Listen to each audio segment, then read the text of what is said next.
Welcome to Photoshop User TV, brought to you by the National Association of Photoshop Professionals. And now, here are your hosts, the Photoshop guys.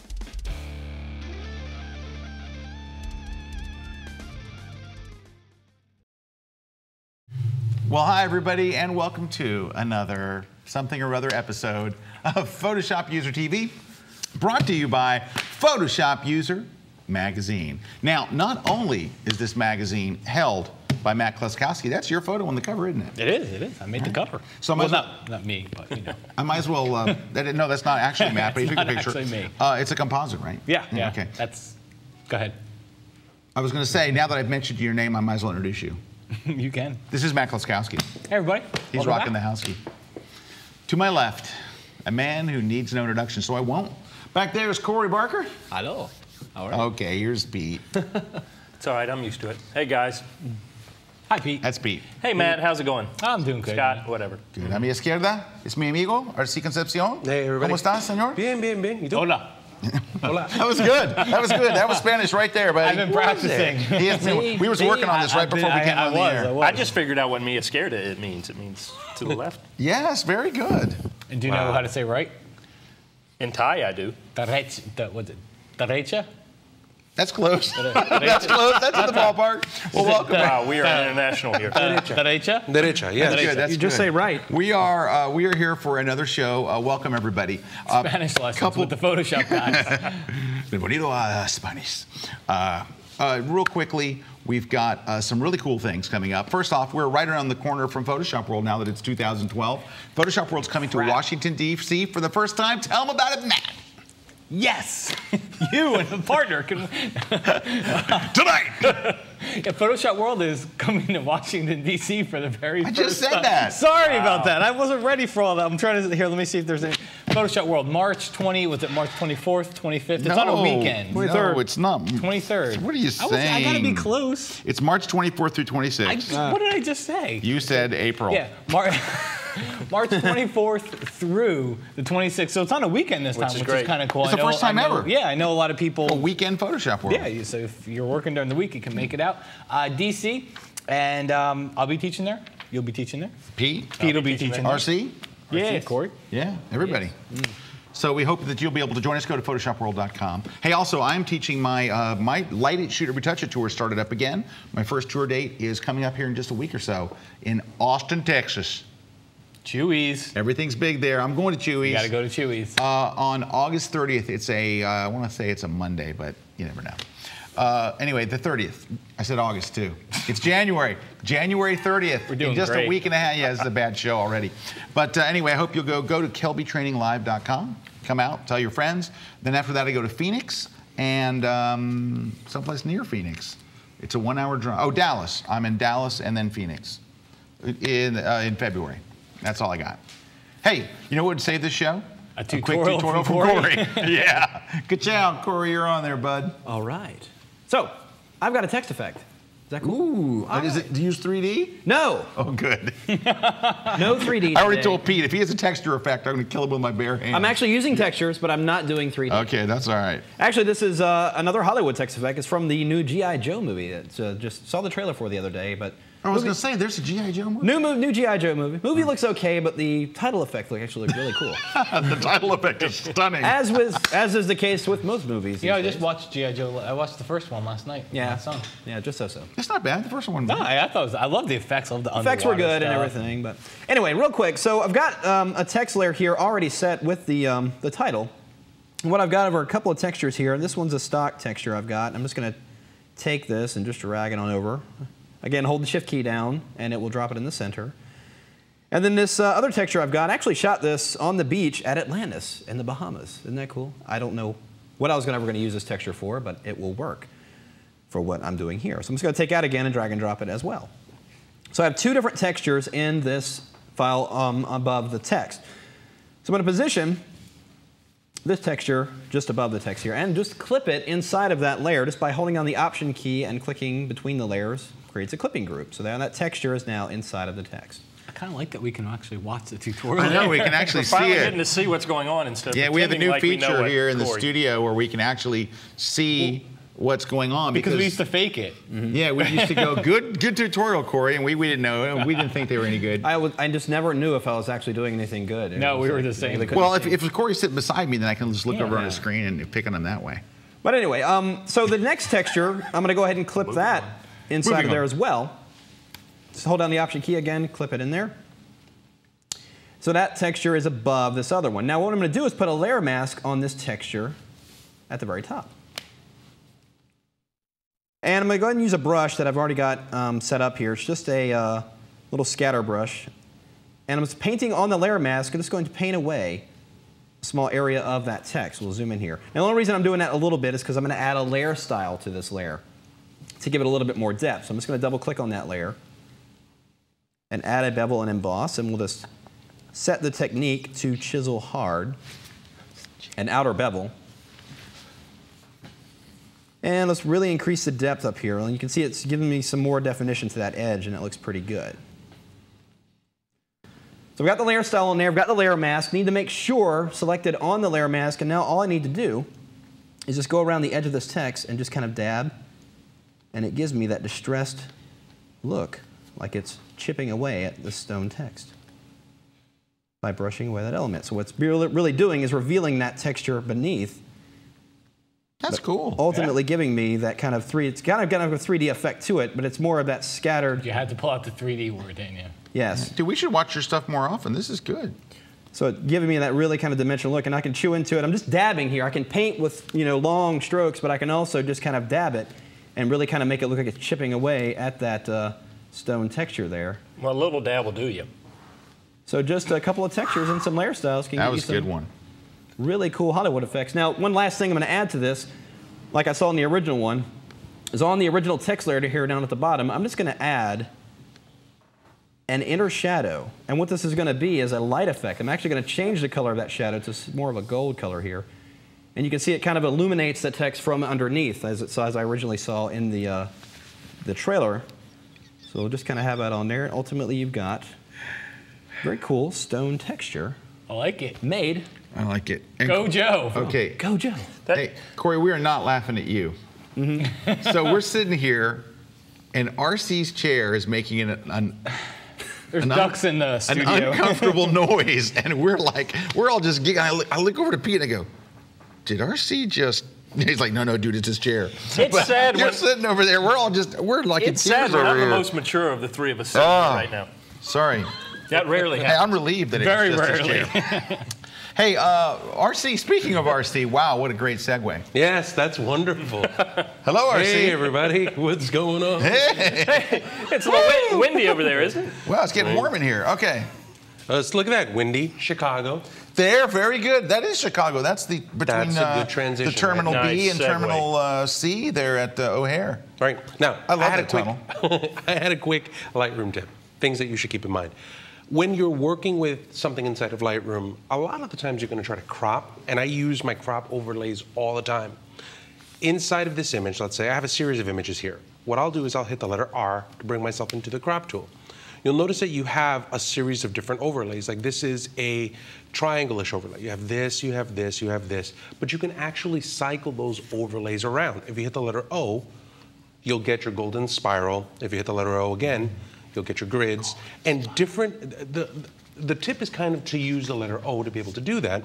But you can also hold down Shift O and you can readjust where that is. So now, if you look, I did a Shift O on the spiral.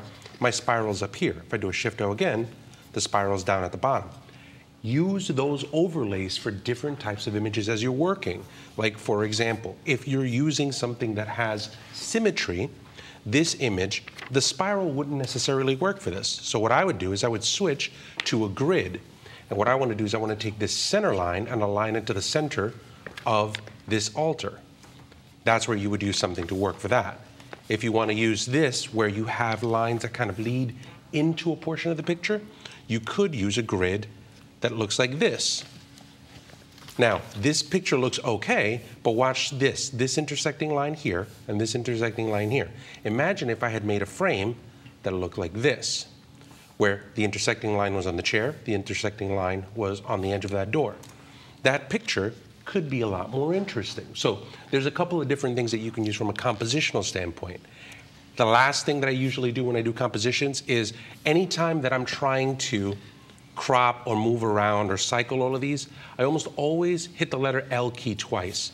That turns everything into lights out mode, and it lets me kind of focus and do any kind of crops or do anything that I need to be able to do without kind of seeing all of the other panels. So a couple of tips on using overlays. Awesome, man. I like that one. That was good, RC. Nice sound effects, too. Hey, we're taking I tried really hard not to move. He's like, nice tip, and I'm like, thank you. All right, we're going to take a short break. When we come back, I've got a tip. Pete's probably got a tip. I got a tip. Everybody's getting tippy. Stick around. We'll be right back here on Photoshop User TV. Hi everybody, I'm David Zeiser. Hey, we have one great Kelby training video coming your way, and this time it's going to be on couples. What I'm trying to bring to this video is find the great locations to get some great photographs of your couples, how you can put great lighting on your couples, and then also how you can get great expressions. I can guarantee that you're going to love it. Join me on this Kelby training video, Shooting Couples.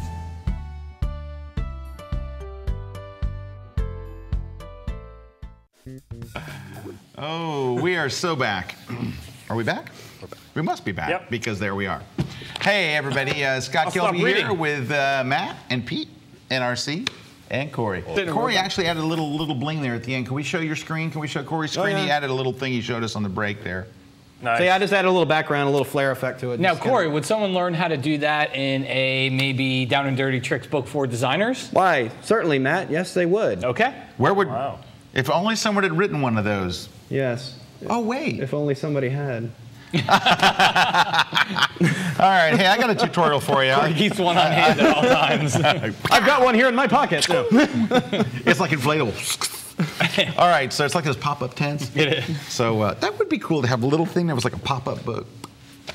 Okay, sorry. Nice. I've got a tutorial for you. So I just got back a couple weeks ago from a trip to India. My wife took me there for my birthday. Happy birthday. My birthday was actually last July. Well, we were supposed to go in November, and we couldn't, and then we ended up having to go in January. But I had a wonderful time. You know, the best part about that is you get another birthday gift in 6 months.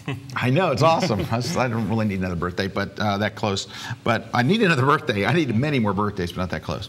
So what was I going to tell you? So I'm walking. I want to show you this picture first. I'm walking down the street, and I'm on the other side of the street. I see this guy, who I think is just tremendously interesting looking and kind of a cool guy. So I turn, and I fire a shot, and I get the shot. And I look back. Thank you. I look back. I look back at him, and he's got this look on his face like, and I just go, and I smile and wave at him, and he's like this, and he goes like this. I kid you not, like this. And he smiled and waves back like he was just, his face lit up, and he had this big smile like, hey, and I'm like, hey, and I was like, wow, I didn't see that coming. So anyways, it was such a nice guy. He had, because he looks like kind of like, what are you doing? You know, you taking my picture? But he was so sweet. So There's a talk bubble I could put up above yeah, that. that It would have says, 3 letters I'm in going it. to kill you. So I had a lot of people ask. I put the images on my blog. If you want to go see them, you can go to scottkelby.com and look for the week of January 14th or something like that, somewhere in there, 12th, 13th, 14th. And I did it in 2 days in a row. And this picture is not in there. This is one of the guys, because without telling the story, he just looks like a guy that's angry at me. But I want to show you a lot of questions about the post-processing from the trip. So that's what I wanted to show you. We're starting here in Camera Raw because it's the easiest place to do this. I want to show you a couple of different things we can do. First off was, when I looked at the picture, I wanted to brighten his eyes. Because I did actually finish this picture, just didn't make it in. I do photo books, I didn't make it in my photo book. I'm going to get the adjustment brush, and I'm going to crank up the brightness just a little bit. The thing about the brightness slider is you have to just kind of pick a number, paint, and then get the right number later. So pick a random number and start painting. I just wanted to bring a little more light right into his eyes right there. And so you can see just that little bit did make a difference.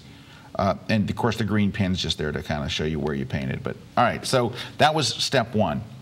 Step 2, and I did this to almost every single photo, and a lot of people ask me, what is it about these? I actually added a little effect here, and it's a very subtle effect. I went to Effects. I went to the Post-Crop Vignetting, and I just moved the amount slider to the left just a little bit, watch. So it kind of darkens the edges just a little bit. Yeah. I only went a little bit like that, but it just by itself, look what it did.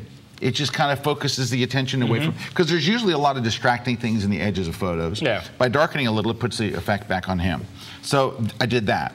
I also added a little bit of vibrance to most of the photos. So vibrance kind of makes the colors that are dull in the image a little more vibrant without making everything like crazy. So I brought that up a little bit.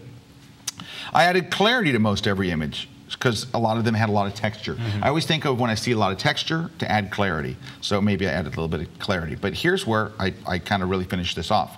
So I went to the adjustment brush and I zeroed out the brightness. Instead, I went to the clarity. So I'm going to go to clarity and add like 75 clarity and just paint over his face.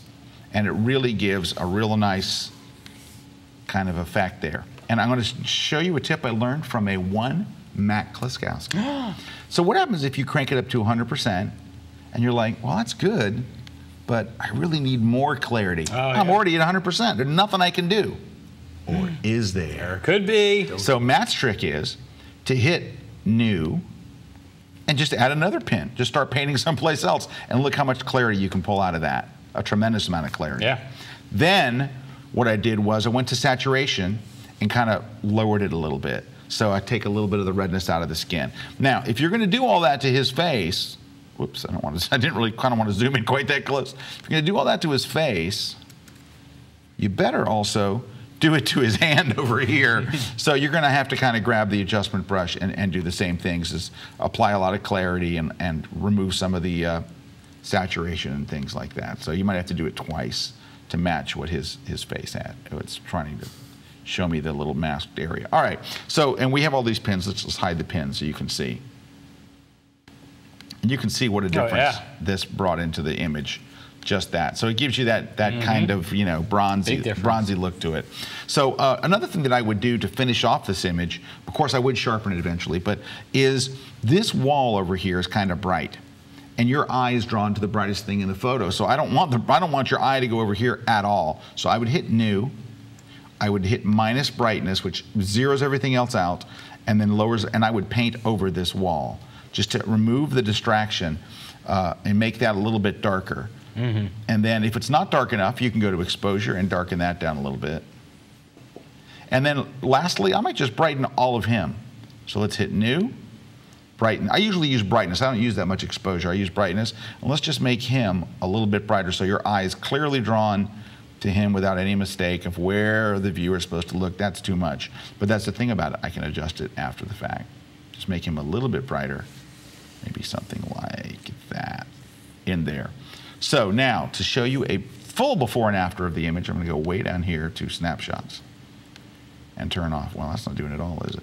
How about presets? You know what it's not showing? The adjustment brush changes. Did you notice that? Yeah.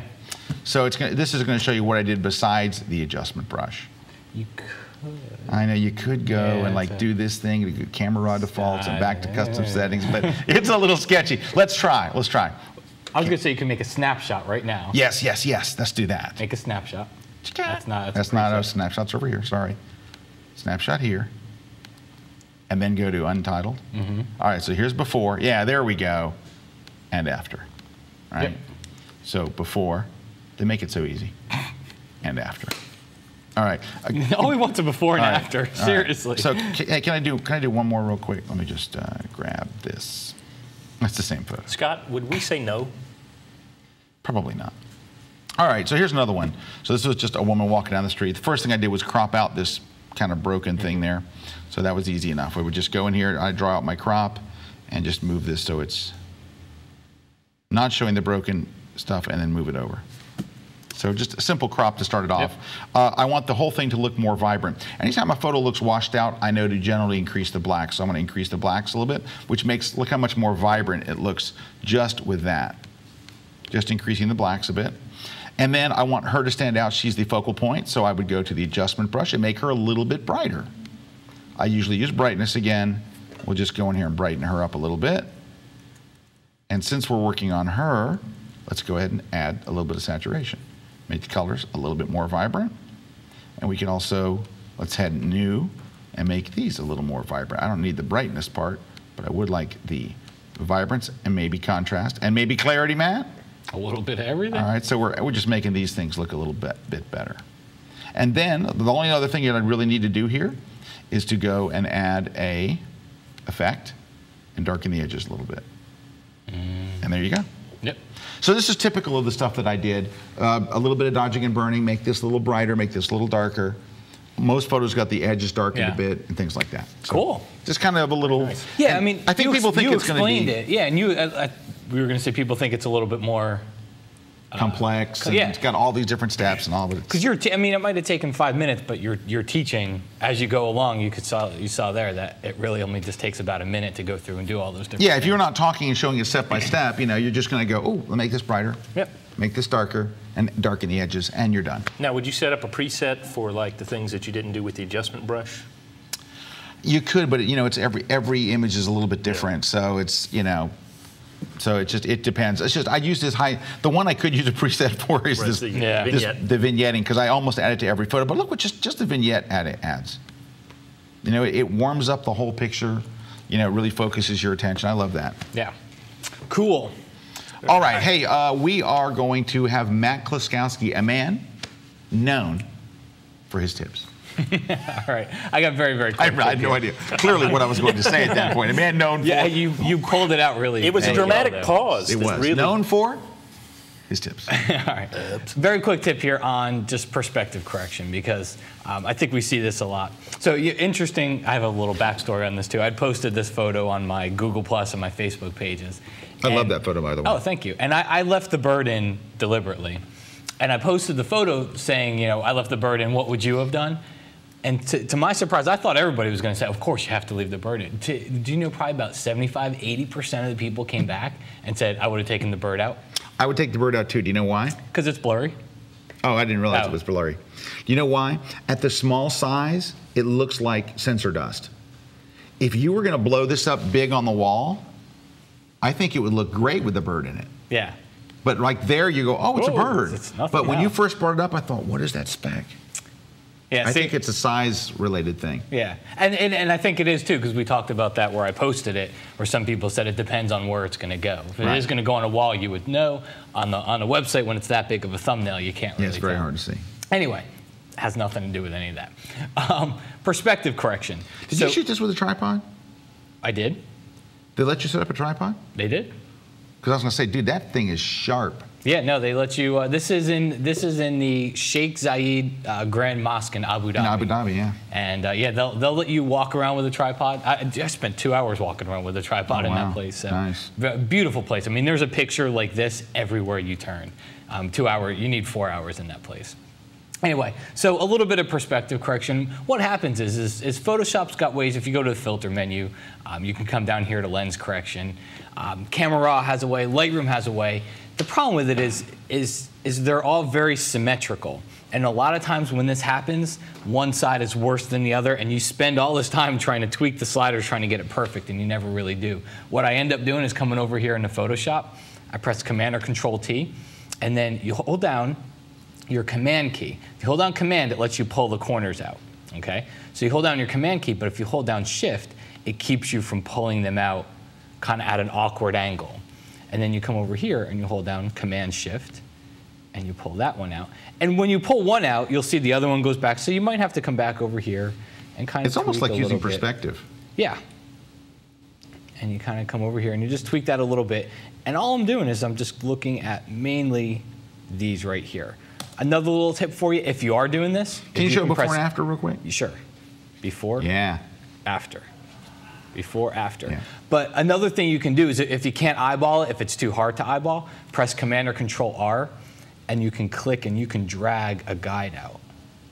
And you can kind of put a little guide. Dude, for eyeing it, you nailed it. Right along the side there. And that way you can kind of see. And you can even keep those guides out as you're doing your free transform. But I do that a lot because I'm not able to, I usually can't get it perfect in Lightroom or Camera. Can I add one thing? You can. When you take the image and stretch it out wide like that, it tends to make the image look a little squatty. So I would add one more step. Can you go to free transform? Sure. And just drag the top center up just a little bit. And it stretches it back out. Because when you go that way, it kind of makes the image look, it squatties it out. Yeah. So now and I could probably even turn this layer off because that's before, after. Yeah. But see, it doesn't look squatty. This doesn't move down any. Nope, good point. So just a little thing I do on whenever I have that perspective problem. It's I usually find it easier to fix in Photoshop. That's very nice. It's lovely. Thank you. Hey, Pete. Yes. We have to take a break, but before we do, any chance we could talk you into doing a quick tip? It's not a texture. Well, I was going to do a texture, but since you insisted. This is going to be how to maximize your stock photography. When you're buying something, think about how you can use it for multiple applications.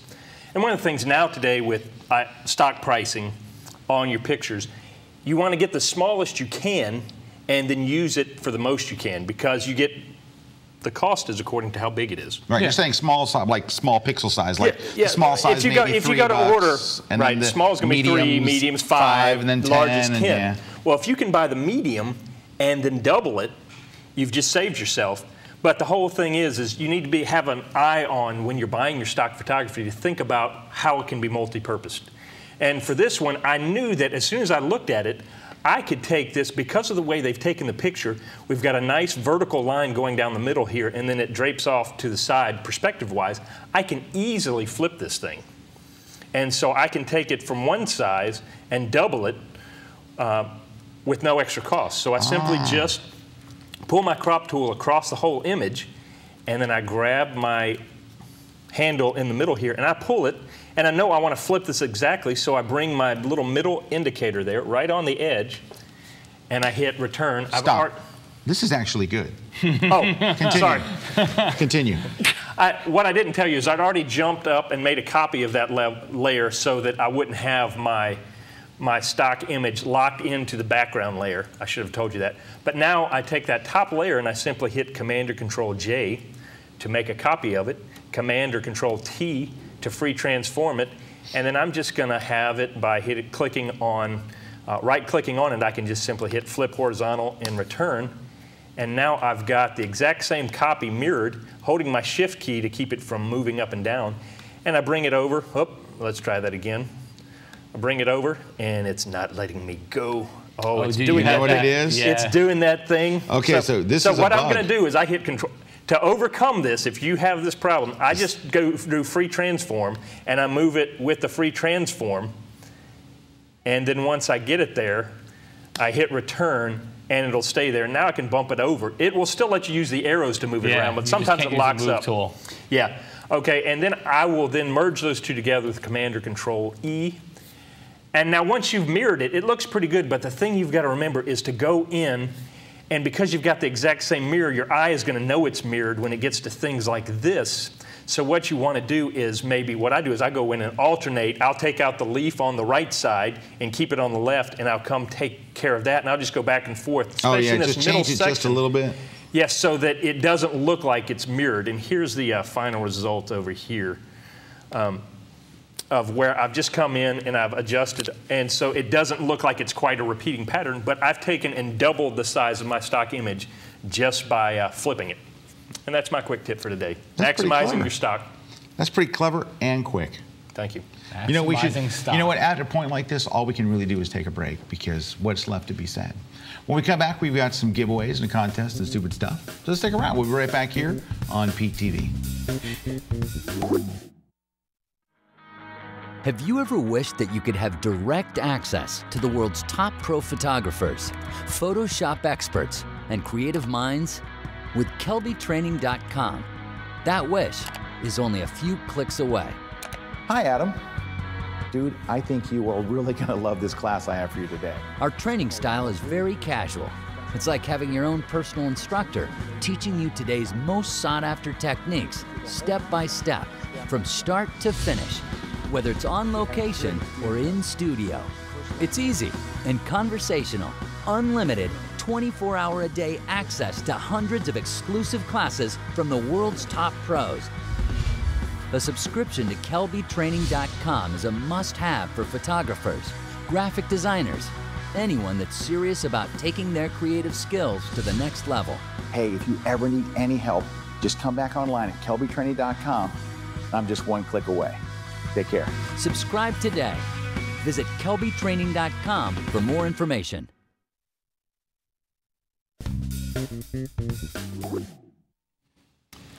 Hey, we are back. What a show we're having. Let me tell you, it's crazy. Hey, it's all of us together, though. It's a beautiful thing. What do you call it when we're all on the set? The big show. The big show. It's a big show. We have a little show in the big show. That's the big one. Hey, we have some giveaways, Matt? We do.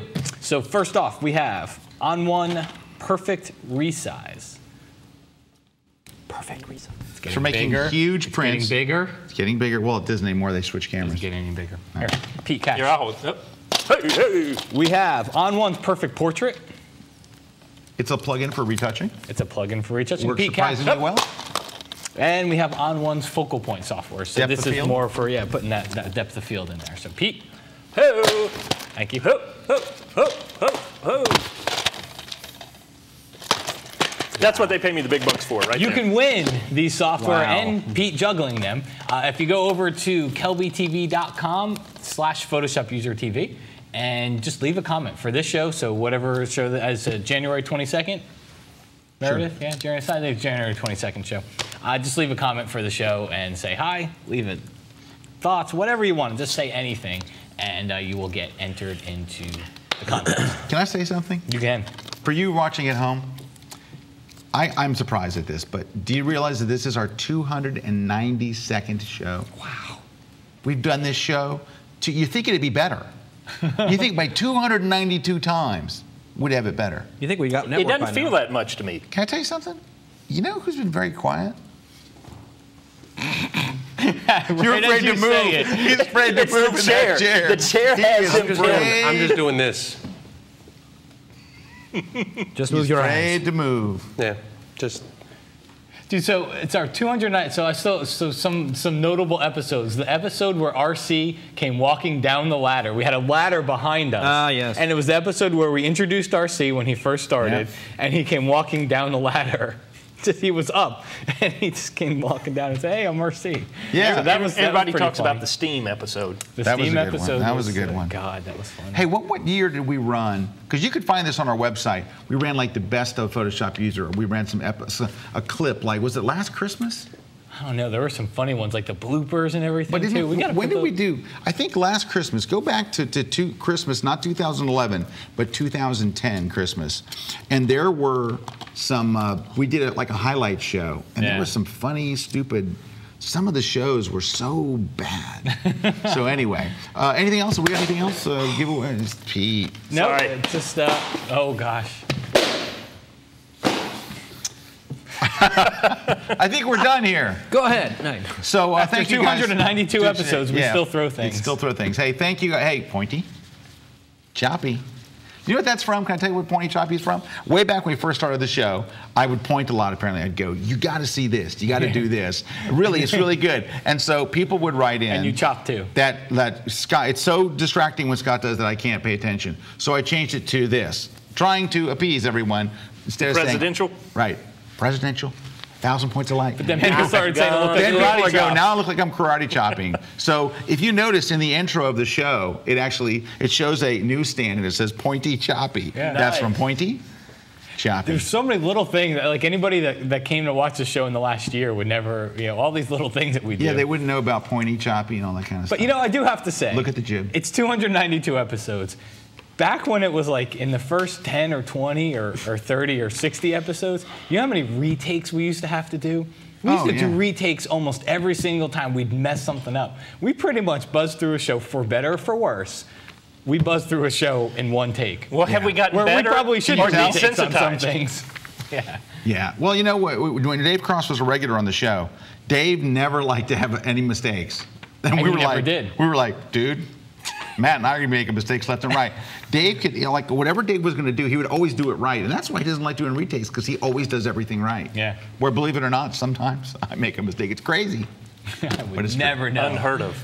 All right. Hey, on behalf of the gang here, which includes Corey Barker, who did not do any 3D today and still had a 3D escapade. I like your tutorial today, Corey. It's pretty good. Thank you.